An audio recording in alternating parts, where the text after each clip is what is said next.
Hello, friends, and welcome to the Cinemondo podcast with Kathy and Whitney, our special guest. Whitney's back. Whitney has joined us again. You can't get rid of me now. I know. And again, you guys, let us know what you think of Whitney, because this she's hanging in the balance, whether we have her back or not. Yeah, whether or not she comes back is up to you. Rate me. 1 to 10. Oh no. And 10 means good. And 1 means good but too. 1 means excellent. 1 means good. So Yeah, exactly. Okay, we're gonna get a lot of weird answers. Okay. and 5 means good and excellent. So 6.66 means perfect. yes. Ooh, that means Satan approves. Yes. Yes, it does. Oh, We're going to do a thing today we haven't done in a while. We're going to do the mystery date thing. And, I love mystery date. Yeah, it's where we each have a movie that we're going to talk about, but none of us, except for the person who's going to talk about it. How does it go? I don't know.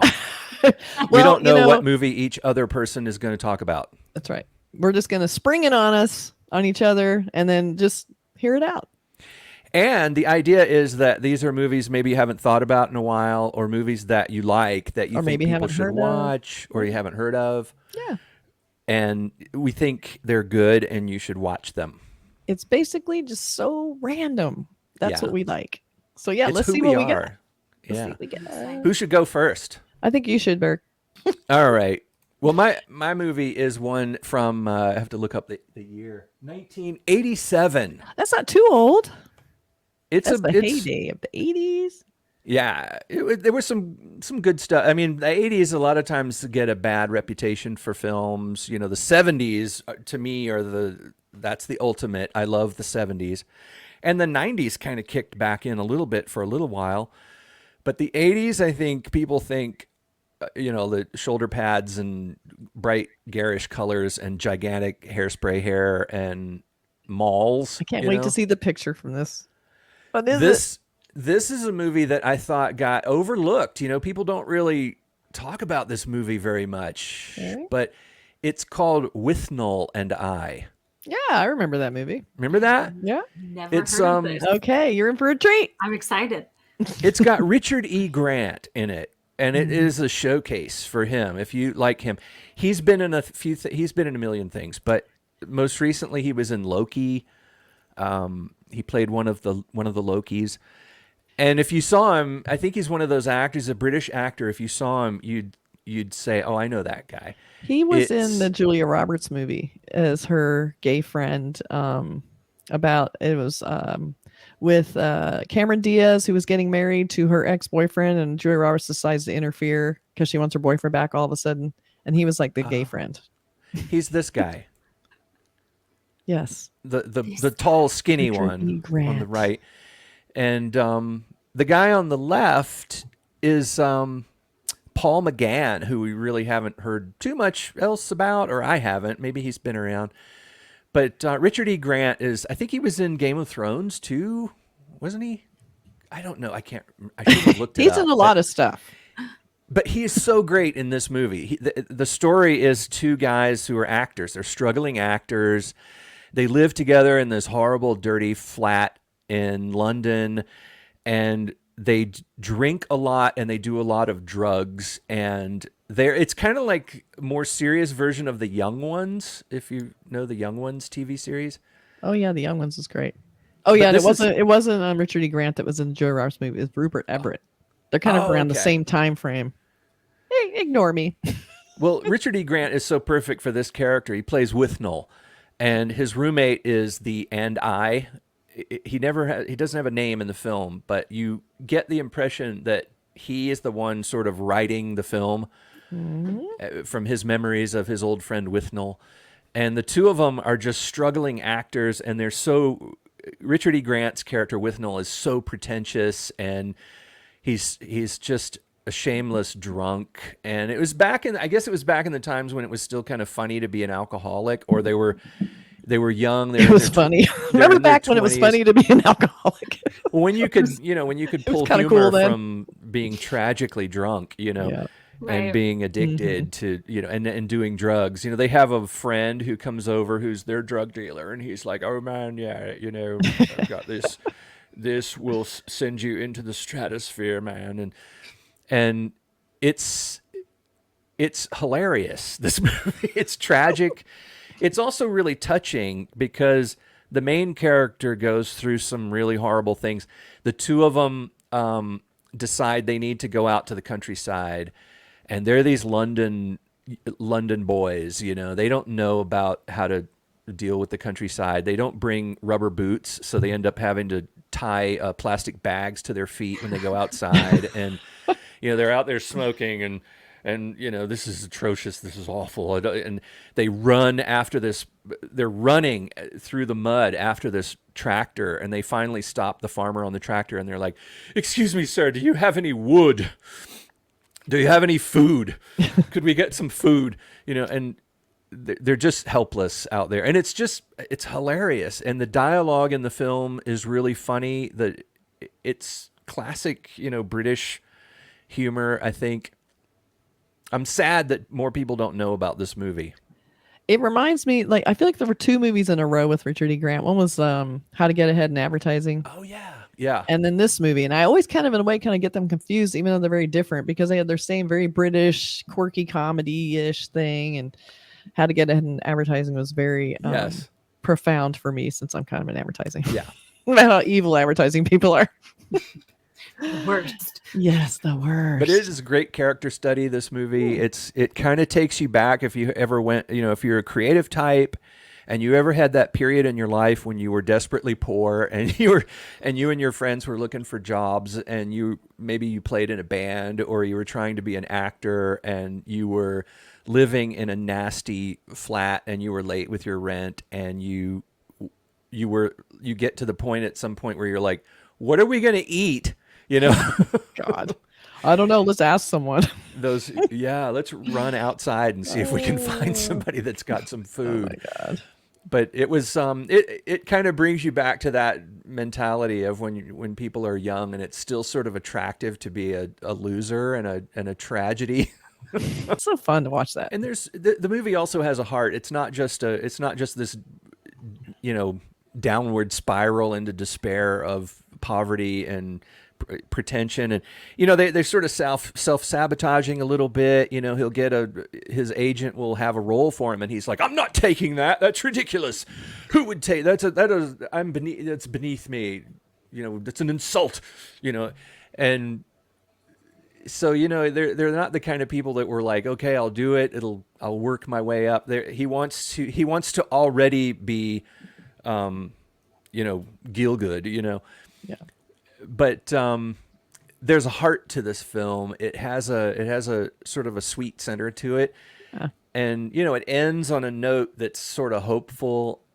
And it also the impression is that Richard E. Grant's character actually is quite a good actor, because there's a scene in it that sort of shows you something, and you're like, wow, all he needs to do is just get out of his ego and do something, which you imagine at the end of the film. You kind of get this feeling like maybe he will.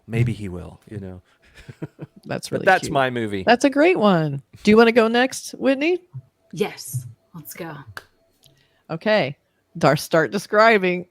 Okay. So we're going to go back even further. 1956. One of my favorite films ever is it was originally a book, and then, or maybe it was a play first and then a book, one way or the other. So we're watching a movie that's very based in like a stage play, and you can tell by the lighting, by the acting. I think I can maybe guess. Go for it. Should I? No. Just with that information, is it something to do with a little girl? It is something to do with a little girl. It is, yes. I love that movie. It's a great one. Here, I'll play some of the trailers so we can get a feel for it now that Burk guessed it. All right, here we go. I love that movie so much.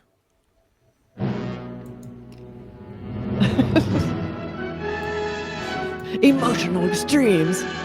Sensitive depth. Exclamation points. Yes. Eileen Heckert is so amazing in this movie. She's the neighbor, right?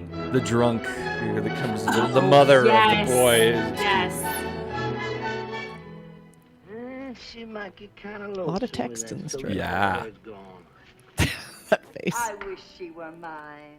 Every time I Oh, this look at is- her, I wish I had just such a little girl. There she is. This has been a terrible tragedy for Mrs. Daigle as she's lost her only child. And I love her. I know it all, Monica She's so breed fun. love. Such Nobody knows you stage but her. personas, and Henry Jones is so great. He's managed to produce Yeah. a family, so I keep him on. Give me those shoes back. Oh, no, I got them shoes hid with. Nobody but me can find them. Hey, give me those shoes. They're mine. Give them back to me. I believe you did it. What do you give me if I give you Give a you basket a basket of hugs. I'll give you Oh, that's so beautiful. I'll miss your hugs. Well, That's now, so let's funny. slightly disagree. Really knows when she's told if you don't mind me. I think this trailer is going to show the whole movie. I know. I think the whole Yeah. time. Here, well, we can stop it. But you're We right. don't want to she give it is- all away. That is such a good scene with the drunk mother. But Yeah. yeah, this is a movie Tragedy. that I've watched since I was a kid. And I love a good bad child Yeah. film, like evil kid film. Yes. And I think the reason that I do love those is because of the bad seed. And it's so interesting having read the book and like how Yeah. they changed the ending of the film because it was Yes. too controversial. And so people hate the ending of this movie, but I absolutely love it. It's so actually- gimmicky. It's It's so so- ridiculous. Yeah. And then when you figure out why they ended up changing it, it makes a lot of sense why they did it the way they do. But everyone's performance is so spectacular in this film. It's very stage play-esque with Yes. the sets and the conversations, but everyone's performance is just giving it their all. And the music, the song on the piano, my dad used to play that on the Oh, that's so piano, fun. and it's just it's very hard, I think, to come into this film in this kind of day and age because it's slow. You got to stick with it. It's kind of jarring. Being Yeah. It kind has of a that strange stage play. pacing to it. Yeah. And I love it. And then I show it to people and they're just like, what is this? This is so long. But if you stick with it, you can really see what other films like The Good Son and all these other evil child films Yeah. like Orphan get from this movie specifically. And it's so iconic. I mean, this movie is so old, yet when you see the girl in little braids, you know exactly what you're seeing and what it is. I mean, even if you haven't seen the movie, you get like So bad seed, you know. And As whenever they tried to you remake see it, it's not Perfectly as good. prim and yes, they keep remaking it. They need to Can't stop. do it. You can't, That because they try and symbol, bring in it- that mentality and it doesn't work. it symbolizes something too. You were talking about her hairstyle and the Mm-hmm. way she looks. That was that look, you know, with the ponytail. I guess they're ponytails or pigtails. Was Braided pigtails. braided Yeah. pigtails and the that sort of careful hairdo and the little dress kind of thing. It's like every bad girl in, you know, Little House on the Prairie and every show that had a bad girl, that was the styling they went for because Yeah. it resonates in your head, you know, because of this movie, I think. Yeah, she's always clean. She's always so pristine and Yeah. proper and polite, Crisp. but she's a killer. Like, Right. it's Just so cold, no unsettling. emotions. So Yeah, you don't cool. expect her to be a killer, and that's what makes it so great. Yeah, my Spoiler favorite alert. was This movie reminds me For of, this ancient film. it's such a great one though. It reminds me of a movie called Night of the Hunter, which is another film that is kind of stagey in a lot of ways. And I think it even has the woman that is in the credits. I think she's in it Miss too. Breedlove. Yeah, Yes. yeah. Monica Breedlove is in Night of the Hunter. Yeah. And she plays her standard, very stagey. It's kind of stagey in the way that the actors are, you know, they're acting for the back rows in these Right. movies. Yeah. Talking And they so face the camera, you know, emotively. they turn to the camera Oh. to give these sort of monologues and you know, the set is made so that, you know, sort of a sitcom set. The couch is facing the camera. All, you know, the door is facing the camera. You can see everything with these lateral camera movements. So you can go to this side of the room, then you go to this side of the room, and it really gives you that impression of being a viewer in the audience. Yeah. That would be a And- good double feature. Oh yeah, Yeah. See the Night of the Hunter. totally. And the Very beautiful s- black and white, just gorgeous. Yeah. Love That's it. a good. great choice. Excellent. Thank you. Yeah. Excellent choice. One of my favorites. Yeah, it's one of my favorites too. It's a great one. So, as a total left turn, I'm excited. Who knows what this is going to be? I'm scared. I know, and we'll have to watch the trailer just to get the flavor for it. It's not long; it's 2 minutes, so this is sometimes you just want things so big, so gorgeous, just so epic. You just want Sometimes there's the small black and white evil child movies, and sometimes there's the cool, classy British character studies, and then sometimes there's crazy big Indian adventure movies, and that's where I'm at. So. We've done trailer reviews for this movie, but I'm going to cover Bahubali 2, the conclusion. Now, I could have done Bahubali 1, but the conclusion, everything about 1 that leads up to this, they amp up the budget, they amp up the effects, they amp up everything. Like wardrobe is so spectacular. But they pick it up right where the first one ends, right? Yes. So it's like a cliffhanger. So the first one came out in 2015. This came out in 2017. And it's just stupendous. So it was one of the first Indian films I've watched in this journey to Indian films, and it still holds up. Like that to me is still like my gold standard so far of like measuring all Indian movies. Bahubali, the 2 films together are so great. So I'll show you the trailer real quick, and you'll kind of get a feel for it. So here we go.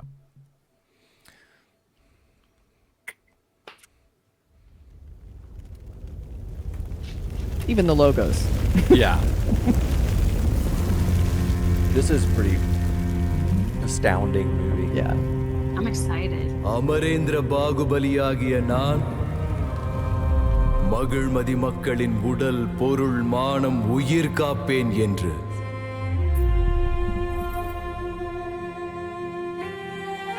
உயிர் தியாகம் செய்யவும் தயங்க மாட்டேன் என்று ராஜமாதா சிவகாமி தேவியின் சாட்சியாக பிரமாணம் செய்கிறேன். This scene pretty intense. Yeah.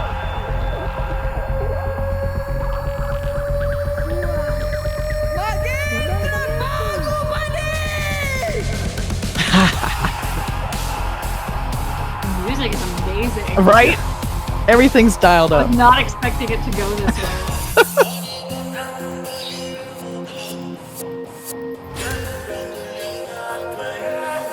Wait till you see them dance. Oh, amazing.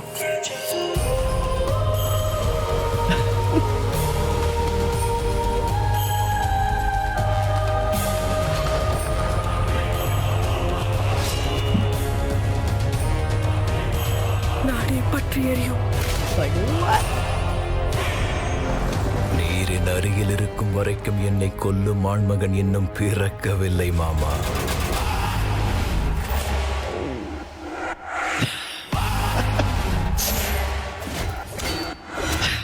Insane.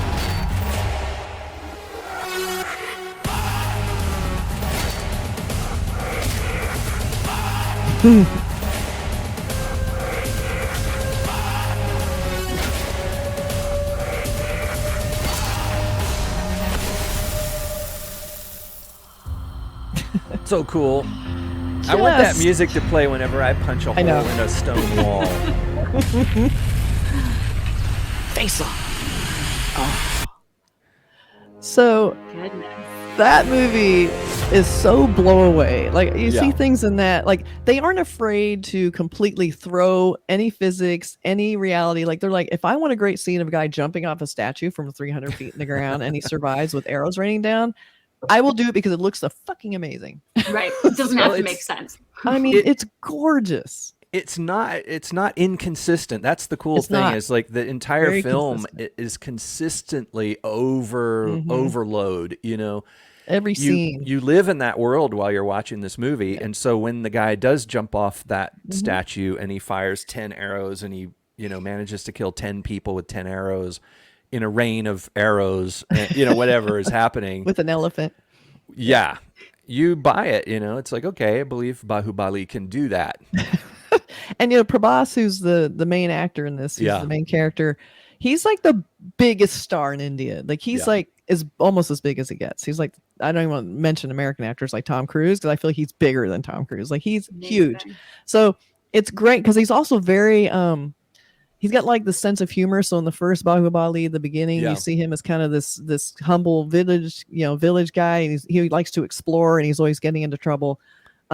and then of course he comes into his own, and it becomes this. It's based on some historic, legends and things that happened. Mostly, it's all just grand, epic beauty drama. But they have, the ultimate, once you have power, somebody else wants power. So you end up having this clash between, the two brothers. And then the great thing that you don't always get in some of these films is some great female characters. Like the mother of the two brothers is spectacular. She's super strong, super badass. Like the movie opens with her, like she's like become the queen, and she's just sort of lounging in this chair, just looking like, yeah, what up? Just so cool. I can't say enough great things about this film. If you want a good intro into Indian films, these two movies are a great way to start because they give you that beautiful landscape. You get all the epic battles. You get really fun Game of Thrones shit. That's super fun. Right. I think once you see that, you're like, I'm in. Yeah. So that's why I wanted to bring it. I brought in two because it really does the whole thing. They knew what they had at this point, so big budget. I'm kind of sad they haven't called it The Conclusion because I would like to see a third one, but maybe they'll have the reboot or something. I don't know. Yeah. Right. But also He'll beautiful make more posters. movies. Don't worry. There'll be other movies like this. Yeah. And Prabhas is still out there making films, and he's still killing it at the box office. So yeah, I just wanted to bring in a great Indian film that got me hooked on this stuff to begin with. So there it is. That's a good one. That's a really good one. I really want to check it out. Again, video game vibes. Like whenever I see someone like swinging an axe, I'm like, I've done that in a video game. It's like God of War. Yes, God of War. Totally. I'm super into that kind of stuff. It's so fun. And they have this great elephant thing. Both of them have these great elephant scenes, but this one has some great ones where he like kind of basically, takes over this elephant who's rampaging. It's an unbelievable scene. I really like just the bright really colors because I feel like there's so many movies that we get today that are just like very muted when it comes to our color schemes and tones. And sometimes you just want something that's like bright and vivid. Yeah, and a lot of this is in broad top. daylight. Like it's not that dark, grim, a lot of it's like a dark nighttime. Gritty. It's like, man, this is like bring on the color and the spectacle and so enjoy. The filmmakers there's an attention to detail too. It's not all this giant epic fight stuff. There's a lot of tender moments, there's a lot of really story moments and character moments in these things. And they really are, the stories really are moving. You do find yourself in those moments where you feel for these people. It's not just, this sort of overwhelming cartoonish super characters. Right. They really do have a life within that world that they make in the film. It is overblown into hyper reality, but after a while you're living in there. You're living in that hyper reality with them, and you start really liking them and hoping that they defeat the 25,000 arrows that are headed towards them. And there's a great grand love story in this. Yeah. He meets the woman in part one where she's the super badass kind of warrior, and when he meets her, he's kind of this doofus, and she's like, you're not nearly badass enough for me. Bye. Yeah. And then she's like this dream woman, she's beautiful. And he meets her, the way there's the attention to detail comes from certain things. Like, I mean, there's one shot in this trailer where the guy's walking up the steps and you see his sword going along the steps and there's blood dripping from it. Those kind of really beautiful attention to visual detail is all through the film. And little clever, like you said, this kind of a meet cute kind of thing. Yeah. But it is bizarre. I mean, there's this thing with the mask, and he finds this mask. They live down here in this village, and there's this huge cliff, and nobody knows what's on the top of the cliff. It's that kind of a story. And he's dying to know. He's the adventurer. Always want to climb this mountain. And the people in the village are like, no, don't go up there. Bad news. It's bad up there. Something bad in the past, some legend, So his goal is like, I really want to find out. And he climbs, and he falls, and he fails, and something happens where something falls down from up there, the mysterious top of the cliff, and it's a mask, and the face, he puts it into the sand. And pulls it off, and it's this beautiful woman's face, and he falls in love with this face. And you realize that the people wear these masks, and I guess somehow they make them where they actually put it on and make a mold of the person's face. Yeah. And so he actually finds her, and then you find out how the mask was discarded and why it ended up down there, and it's very cool. So it's not all just epic battles. There's all these interesting story elements to these stories. And one of the best dance sequences where they're on like a ship. It looks like a massive, like, you know, like 10 Viking ships. It's huge. And then it basically ascends into the clouds and they're all dancing on it. It's in the clouds with rainbows and clouds and they're dancing. It's just like there's no single moment. And you're buying it. You're It's watching so this and you're like, I God. buy that. It's so crazy. You're just like, I wish I'd seen this on the big screen. Wow, Yeah. so good. Yeah. But I think that's what you're describing. I tend to check out during like action-y big epic battle movies because I don't really understand like what the purpose of the battle is, right? Yeah. Or like what's the story that's tying this all together. But it sounds like they do a really good job with that in these types of films. Yeah. So Yeah. I'm eager to check this out. I'm gonna do it. They keep it very personal. You know where everyone is, and then you know what Right. that person's doing, and there's Why. army around it, but you still know where the protagonists are. So it's great. It's really And fun. they figure out a way to let you know who the good guys are and who the bad guys are. You know, And sometimes it's hard to tell. costuming and things like that. Visuals remind me of The Fall a lot, which is a movie that I really yeah. like, where it's just like very over the top and fantasy Yeah. setting and just kind of like unbelievable, but still something you can imagine at the end of the day. Totally. So there it is. Mystery Date. I think 3 really good movies. So good and very different. I love that they're so different. Yeah. Very different. I know, that's what makes Mystery Date so fun. Yeah. Love it. So good. Thanks, you guys. Thanks, Whitney, everyone. for joining us again. Yes. Thank you for having me. I have to come back again. Mhm. But- Hopefully by the time I come back, I've watched some Indian movies so I can have Yes. like more of an opinion and Yeah, well, my no, own, you like, will be. I'll be experience. sending you links. Yes, Yeah. please. I got so many on my letterbox now to watch. Okay. Yeah. Yay. There's so That's right, many. Letterboxd. So fun. Yes. All right. Love it. Take care, everybody. Bye. Bye.